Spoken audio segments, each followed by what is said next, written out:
This is week 3 of Upstate Flag League's highlight show, and I'm going to show you guys all of the highlights from both of the matchups we had this week. It was the 2 undefeated teams, Onslaught Nation versus Polk High, and the CTS Spartans versus the Punishers, both looking for their first win of the season.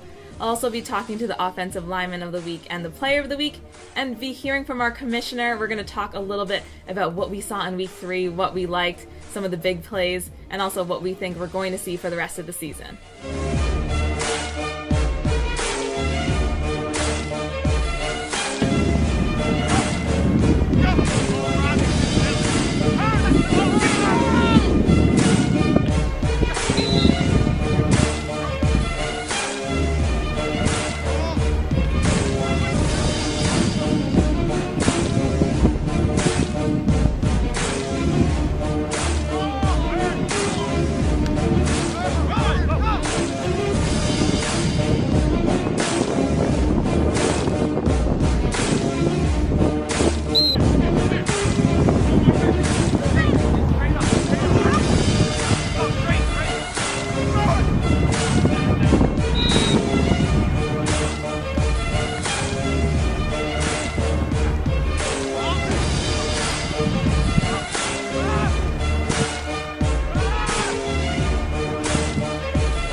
Both teams came into this game without a win. CTS Spartans got their first win of the season. How's your team feeling right now? We're feeling good. Feeling real good after the win. Everybody showed up today, so it wasn't close at all. Check the scoreboard, but no, it was a good game. Okay, you had a big game yourself. What do you think really went well for you here to get the win? I really don't know. We played well as a team. Something I'm really used to. Keep winning. I really don't know. Really, just I do what I do.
So you guys came into this game undefeated, first loss of the season, and what happened here? We were outmatched a little bit on the lines, so Sully didn't have much time. So, we had no linemen show up, so that put us a little bit of disadvantage. We fought though through the game. We played a much better second half than the first, so if we can carry that into next week, we'll be off to a good start. And how do you think you played this game? What was the key for you to play well here? We got some timing down. I think we're all on the same page now, so let's start rolling. You guys got ahead early, and how did you keep that momentum going and not let Polk High get back in the game there? Our defense just played great, and we scored almost like every drive but twice, I think. So just scored a lot. That's pretty much it. What does this win say about Onslaught? Last undefeated team left. What does that say to everyone else here in the league? We're not losing, we're winning the championship. Just like I said, we're going to win it all from the beginning, so facts. Congrats, where are you? Guys. Don't call me out, don't come. And now for our Wolf Hollow Brewing Company's Offensive Lineman of the Week. It was given to Ken McCleve of Onslaught Nation, and the entire Onslaught Nation offensive line had a really strong game. And Ken, how do you think you guys worked together as a unit, and why was your offensive line so strong this week? This is my first time playing with the offensive line that we had. From what I've seen, we have the best in the league, hands down. And I believe we showed that without allowing one sack. And so, like I said, your entire offensive line really worked together here. But what made you stand out in particular to get this award? Honestly, I don't think I deserved it. I'm not even an offensive lineman, but I'll take what I can get. Maybe it was putting the guy down, but that might have been it. I think that was my only good play. And finally, did you expect this? What was your reaction when you found out your offensive lineman of the week? Were you thinking it'd be one of the other guys, or did you think you had done enough to get the award? I honestly wasn't even thinking about it. I looked at my phone this morning and I said, oh, hey, cool. And that was Ken McCleve, our offensive lineman of the week for Wolf Hollow Brewing Company. And remember, guys, we have awards every week for offensive lineman of the week and player of the week. And for our Albany Distilling Company's player of the week, it was another close race, but the award was ultimately given to Zach Deering of the CTS Spartans. And I asked him what he thought of his performance, if he expected to take home the award, and how he thinks he fits into the CTS Spartans. And he said, I mean, honestly, I just try to go out and play my best to help the team win. I was surprised I got player of the week, honestly, because I didn't think I played that well, and CJ is always a great candidate for it.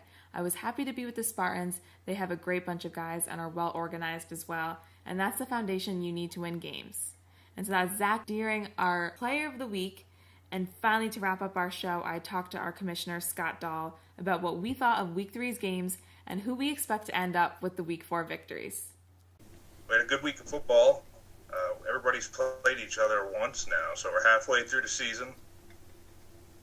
It looks like they're having a lot of fun on the video. I see guys smiling. I see guys competing, laughing. Some guys getting a little mad. It looks like, for the most part, we're having a lot of fun. I thought the games were pretty good this weekend. What'd you think? Oh, yeah, I thought they were great. I was really unsure about the CTS Spartans Punishers game.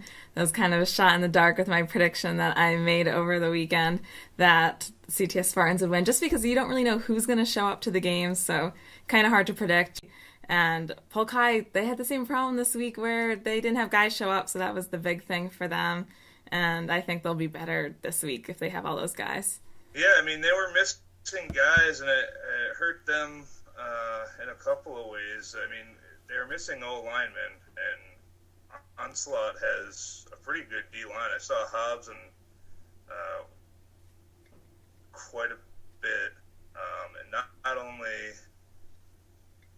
one, but they had to put John Kotz on O-line, weapon for them. I mean, week 1, he dropped 3 touchdowns, 99 yards receiving, and now the guy's playing O-line, so weapons, but like that, they're also missing Chino. So Chino puts CJ on the clock.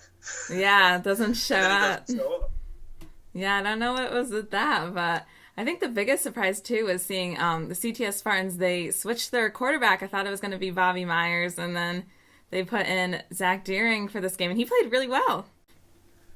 Yeah, that was a huge pickup for them. That was a last-minute thing. Happened Friday afternoon. not only did they add Zach, amongst boys out there, gonna suplex Jay Prophet at one point, but Guy showed up. Yeah. So now they've got a big time players they added that hadn't been on the field yet, and I don't think the Punishers were ready for that. The Punishers they're a scrappy team. It's tough without the O-line. We did add one O-lineman for them so far this week, in AJ Passanella, who's a man that plays for the Troy Fighting Irish. I think he's going to help them out quite a bit. But they also picked up Brandon Watson, who is a huge pickup. The guy, the ball in his hands, he can score from anywhere on the field. And we saw that happen twice this week. He had the big kick return for the touchdown. And he also had that play where Jay Prophet scrambled around, bought some time. He came back to the quarterback like you're supposed to, and Aaron took it to the house. Yeah, and Jay, too, is stuck at quarterback. So I think if you have Watson out there and Jay out there as a receiver, they'll be a lot better. But figuring out who their quarterback is going to be and, like, stick there is key for them. Yeah, hopefully Brad Hughes comes back, because I was impressed with him week 2 when he showed up. You know, he's out there making audibles at the line of scrimmage, adjusting his protection, calling out the Mike backer. He's calling out the safety coverage. Definitely a field general out there. I feel like if he could build some chemistry with Watson and Prophet and Mazzarello, my brother Wayne Dahl, some of the other receivers they can beat some teams. They can upset teams. They're 0-3 right now, but they're a scrappy team. As long as they can get their guys out there. You know, like I said, everybody's played each other once now. It's tough to beat a team twice. Might have been holding some stuff back. The teams are a lot different now. It'll be interesting to see what happens in the second half of the season. Oh, yeah. I'm excited to see if anyone can upset Onslaught. I think that would be an exciting day. I don't know which team will... If I had to pick one to do it, I'm going to say Polkai with all their guys there, because they were missing 8 guys and 5 were starters. That game, you know, it was a 2-score game, but I felt like it was 2 plays that really changed the game. The first one was the interception that Sally threw. EJ blitzed off the edge, forced him to throw it sooner than he wanted to. The throw was a little off target. CJ made a play on the ball, and they had a short field. Turn it around into a touchdown. And then I think it was 2 possessions later, Polkai had to punt, and it was a rushed punt. It was maybe a 10-yard punt, deep in their own territory already. Yeah. They converted that into a touchdown 2 plays later. So field position is big in this league. You know, with the 100-yard field, punts being rushed like that, that can be the difference. That can make or break a game. You know, you say Polkai, I think they're a team that could beat them. They could upset them. And in playoffs, it's, you know, 1 week of playoffs that everybody makes, and then the championship. So, you know, they better not sleep any weeks this season, because I think any of these teams could beat them. Polkai has a good chance. I think that CTS, if they get their whole team there, has a good chance too. It's hard because are these guys going to show up? Yeah, it's hard to make the predictions when you don't know. Everybody shows up, and I'm going to say they win a 27-21 game. CTS Spartans. Okay, I'll do 28-14. Polkai. Easy for me, so I'll pick Onslaught against the Punishers, and I will give it to them 34-7. There's no way I'm picking the 0-3 Punishers to beat the 3-0 Onslaught. But if their guys show up, yeah, they can give them a run for their money. We'll see what happens. But yeah, I'm going to say Onslaught wins this one by 2 touchdowns like they do every week. It's going to be 13 game. Onslaught wins, goes to 4-0. Thanks guys for watching week 3 of our highlight show. We'll be back next week with all the week 4 highlights. You can also check out our Facebook page or website with all the scores for week 4. So if you want to check out who's winning each matchup this week, make sure you head there on Saturday. And we'll see you guys back here next week for more highlights.